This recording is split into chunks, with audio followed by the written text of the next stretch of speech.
돈머니몬입니다. 결론부터 말하겠습니다. 지난 10년간 대한민국 경제를 짓눌렀던 거대한 족쇄, 삼성의 상속세 문제가 끝나는 지금, 당신이 상상하는 장밋빛 미래는 오지 않습니다. 오히려 이것은 대한민국 전체를 집어삼킬 거대한 M&A 전쟁의 서막이자 삼성의 지배구조가 근본부터 흔들리는 퍼펙트 스톰의 시작입니다. 언론에서는 불확실성 해소라는 안일한 헤드라인을 내걸고 있지만 진짜 돈의 흐름은 정반대를 가리키고 있습니다. 지금 시각, 외국인들은 삼성전자 주식을 엄청난 속도로 팔아치우고 있습니다. 데이터는 거짓말을 하지 않습니다. 돈머니몬이 채널은 단순한 경제 뉴스를 전달하지 않습니다. 우리는 숫자의 이면에 숨겨진 권력의 이동 그리고 자본의 진짜 의도를 추적하는 인텔리전스 브리핑입니다. 오늘 브리핑에서는 삼성 상속세 납부 완료라는 표면적 뉴스 뒤에 숨겨진 세 가지 거대한 시나리오, 그리고 그 시나리오가 현실이 되었을 때 당신의 자산에 어떤 영향을 미칠지 명확하게 공개할 것입니다. 이 영상 하나로 앞으로 10년간 대한민국의 부의 지도가 어떻게 바뀔지 그 핵심을 꿰뚫게 될 것입니다. 압도적인 정보력으로 당신의 지갑을 지켜드리겠습니다. 만약 이 정보가 가치가 있다고 판단되신다면 영상이 끝날 때 조용히 구독 버튼을 눌러 저희의 비밀 정보망에 합류해 주십시오. 첫 번째, 청크 징후 포착입니다. 지금 시장은 축제 분위기입니다. 대한민국 시가총액 1위 기업 삼성을 짓누르던 12조 원이라는 천문학적인 상속세가 마침내 해결 국면에 접어들었기 때문입니다. 사람들은 이제 이재용 회장이 두 발 뻗고 자고 삼성은 공격적인 투자와 M&A에 나설 것이라 기대합니다.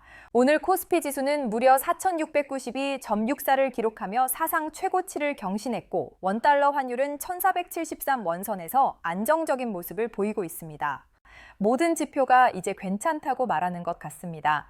하지만 진짜 꾼들은 지금 이 순간 가장 큰 불안감을 느끼고 있습니다. 이것은 폭풍전야의 고요함과 같습니다. 왜일까요? 제가 지금부터 아무도 말하지 않는 세 가지 이상 징후를 짚어드리겠습니다. 첫째, 외국인 자본의 기묘한 움직임입니다. 상속세 리스크가 해소되었다면 외국인들은 삼성전자 주식을 사들여야 정상입니다. 하지만 현실은 정반대입니다. 오늘 하루에만 외국인들은 삼성전자 주식을 수천억 원 어치 순매도했습니다. 그들은 왜 삼성이 가장 좋아 보여야 할 이 시점에 마치 약속이라도 한 듯 빠져나가고 있는 걸까요? 그들은 우리가 모르는 무언가를 알고 있다는 강력한 신호입니다. 둘째, 삼성전자 주가의 미스터리입니다. 현재 삼성전자 주가는 13만 8천 원 선에 머물러 있습니다. 시장의 기대감대로라면 상속세 이슈가 마무리된 지금 주가는 정오점을 뚫고 폭발적인 상승을 보여야 합니다. 하지만 주가는 기이할 정도로 조용합니다. 이것은 단순한 숨 고르기가 아닙니다. 보이지 않는 거대한 매도 압력이 주가의 머리를 짓누르고 있다는 증거입니다. 그 매도 압력의 정체는 무엇일까요? 바로 상속세를 내기 위해 대출을 받았던 이재용 회장 일가의 주식담보대출, 그리고 앞으로 시장에 풀릴 수밖에 없는 블록딜 물량에 대한 공포입니다. 셋째, 정부와 금융당국의 침묵입니다. 삼성의 지배구조 개편은 단순히 한 기업의 문제가 아닙니다. 대한민국 경제의 근간을 뒤흔들 수 있는 메가톤급 이슈입니다. 그럼에도 불구하고 금융위원회나 공정거래위원회는 마치 존재하지 않는 이슈인 것처럼 침묵을 지키고 있습니다. 이것이 과연 정상적인 상황일까요? 아닙니다. 이것은 물밑에서 거대한 합의와 거래가 이루어지고 있으며 그 방향이 아직 대중에게 공개되지 않았다는 것을 의미합니다. 이 세 가지 이상 징후는 각각 별개의 사건처럼 보이지만 사실은 하나의 거대한 설계를 가리키고 있습니다. 그렇다면 이 모든 것을 연결하는 보이지 않는 손의 정체는 과연 무엇일까요? 다음 청크에서 그 충격적인 커넥션을 폭로하겠습니다.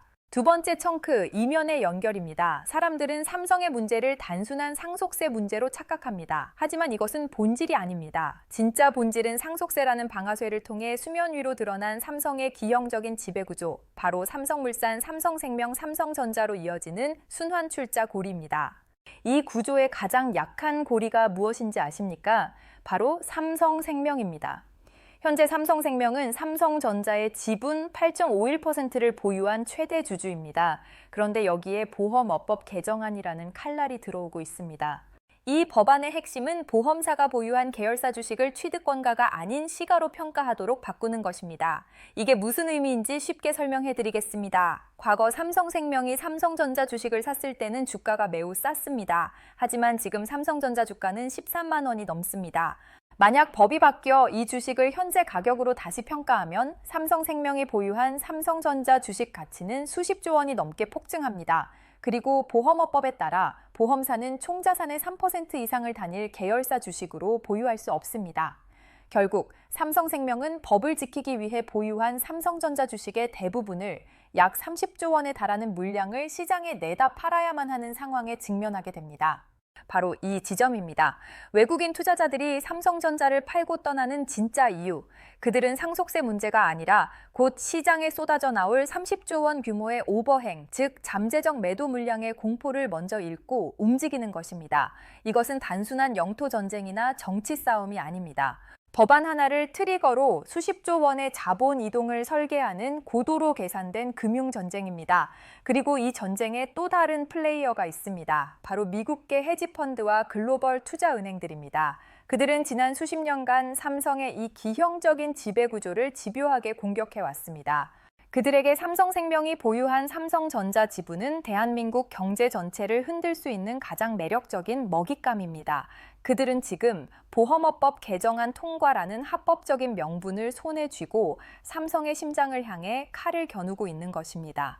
그렇다면 이재용 회장과 삼성은 이 절체절명의 위기 앞에서 어떤 카드를 준비하고 있을까요? 정말 속수무책으로 당하고만 있을까요? 천만에요. 그들은 이미 우리 상상을 뛰어넘는 플랜 B를 가동하고 있습니다. 다음 청크에서 그 누구도 예상치 못했던 삼성의 반격 카드를 재구성해 보여드리겠습니다. 세 번째 청크, 팩트의 재구성입니다. 시장은 삼성이 삼성전자 주식을 팔지 않기 위해 삼성생명을 금융지주사로 전환하거나 삼성물산과 합병하는 등의 방어적인 시나리오만 생각합니다. 하지만 이것은 함정입니다. 진짜 고수들은 상대가 예측하는 길로 가지 않습니다. 이재용 회장이 꺼내들 카드는 훨씬 더 대담하고 파괴적일 가능성이 높습니다. 제가 재구성한 삼성의 진짜 시나리오는 바로 삼성전자 인적 분할과 나스닥 상장이라는 충격적인 카드입니다. 이게 무슨 말인지 단계별로 설명해 드리겠습니다. 1단계, 인적 분할 발표. 삼성전자를 사업회사인 삼성전자 OP와 투자회사인 삼성전자 홀딩스로 쪼갭니다. 기존 주주들은 두 회사의 주식을 동일한 비율로 나눠 갖게 됩니다. 이 과정에서 마법이 일어납니다. 이재용 회장을 포함한 총수 일가는 삼성전자 홀딩스의 지분을 현물 출자해서 삼성물산에 넘기고 그 대가로 삼성물산의 신주를 받게 됩니다. 이렇게 되면 총수 일가는 단 한 푼의 현금도 쓰지 않고 삼성물산을 통해 분할된 두 삼성전자를 모두 안정적으로 지배하게 됩니다. 순환 출자 고리도 자연스럽게 끊어집니다. 2단계 핵심 사업부의 나스닥 상장, 분할된 사업회사 삼성전자 OP의 핵심 부문, 예를 들어 파운드리 사업부나 시스템 반도체 부문을 따로 떼어내 미국 나스닥에 상장시키는 것입니다. 왜 하필 나스닥일까요? 첫째, 훨씬 높은 가치를 인정받을 수 있습니다. TSMC나 엔비디아와 같은 글로벌 기업들과 직접 경쟁하며 기업 가치를 재평가받는 것입니다. 둘째, 천문학적인 자금을 조달할 수 있습니다.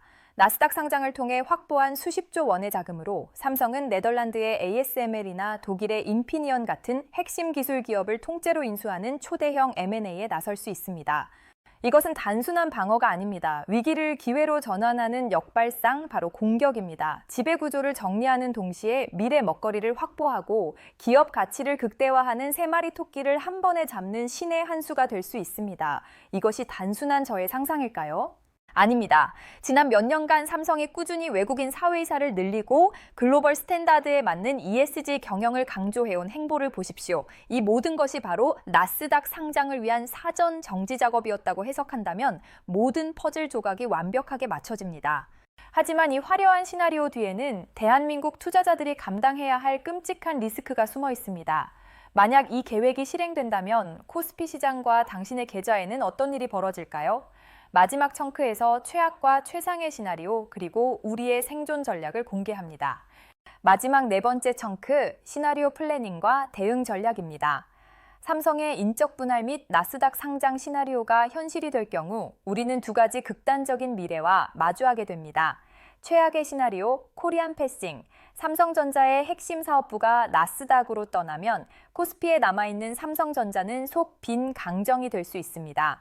글로벌 투자자들은 더 이상 매력 없는 코스피 시장의 삼성전자를 매도하고 나스닥에 상장된 새로운 삼성 주식을 사러 떠날 것입니다. 대한민국 코스피는 대장주를 잃고 급격한 자금 이탈을 겪으며 지수는 4,000선 아래로 추락할 수 있습니다. 당신이 가진 삼성전자 주식의 가치는 반토막이 날 수도 있습니다. 이것이 바로 코리안 패싱의 공포입니다. 최상의 시나리오 동반 성장, 반대로 나스닥 상장을 통해 확보한 자금으로 삼성이 누구도 상상하지 못했던 거대 M&A에 성공하고 차세대 기술 패권을 장악하는 시나리오입니다. 이 경우 나스닥에 상장된 자회사의 가치 폭등이 코스피에 남아있는 모회사의 가치에도 긍정적인 영향을 미쳐 주가가 동반 상승할 수 있습니다. 삼성은 한국의 삼성을 넘어 글로벌 초일류 기업으로 완벽하게 재탄생하고 코스피는 새로운 차원의 퀀텀 점프를 경험하게 될 것입니다. 그렇다면 우리는 이 불확실성의 폭풍 속에서 어떻게 생존해야 할까요? 막연히 기도만 하고 있을 수는 없습니다. 구체적인 행동 강령을 제시합니다. 전략 1. 포트폴리오 재조정. 지금은 삼성전자 몰빵이 가장 위험한 전략입니다. 전체 포트폴리오에서 삼성전자의 비중을 일정 수준 이하로 조절하고 달러 자산의 비중을 최소 30% 이상으로 늘려야 합니다. 원달러 환율이 1,470원대를 넘어 1,500원 선까지 치솟는 최악의 상황에서 달러는 당신의 자산을 지켜줄 유일한 보험이 될 것입니다. 전략 D. 정보의 비대칭성 활용. 남들이 모두 국내 뉴스만 볼 때 우리는 삼성의 지배구조와 관련된 해외 투자은행의 보고서, 외신 기사를 추적해야 합니다. 특히 삼성물산과 삼성생명의 주가 움직임, 그리고 외국인 지분율 변화를 매일 체크해야 합니다. 거대한 변화의 징후는 항상 그곳에서 가장 먼저 나타납니다. 전략 3. 유동성 확보, 섣부른 추격 매수는 금물입니다. 한국은행이 현재 기준금리를 연 2,500%로 동결하며 시장을 주시하고 있지만 삼성발 쇼크가 현실화되면 상황은 급변할 수 있습니다. 공격적인 투자보다는 언제든 기회를 잡을 수 있는 현금을 확보하고 냉정하게 시장을 관망하는 지혜가 필요한 때입니다. 오늘 브리핑을 세 줄로 요약하겠습니다. 첫째, 삼성의 상속세 문제 해결은 끝이 아닌 거대 지배구조 개편 전쟁의 시작입니다. 둘째, 시장의 예상과 달리 삼성은 인적 분할 후 나스닥 상장이라는 공격적인 카드를 꺼내들 가능성이 높습니다. 셋째, 이 시나리오가 현실이 되면 코스피는 극심한 변동성에 휩싸일 것이며 이에 대비한 리스크 관리가 무엇보다 중요합니다. 기억하십시오. 위기는 언제나 기회를 동반합니다. 모두가 환호할 때 우리는 그림자를 보고 모두가 공포에 떨 때 우리는 조용히 칼을 갈아야 합니다. 오늘 제가 제시한 전략 가이드를 바탕으로 다가올 거대한 파도 위에서 기회를 잡는 현명한 투자자가 되시길 바랍니다. 정보의 최전선에서 당신의 부를 지키는 것. 그것이 돈머니모니의 유일한 임무입니다.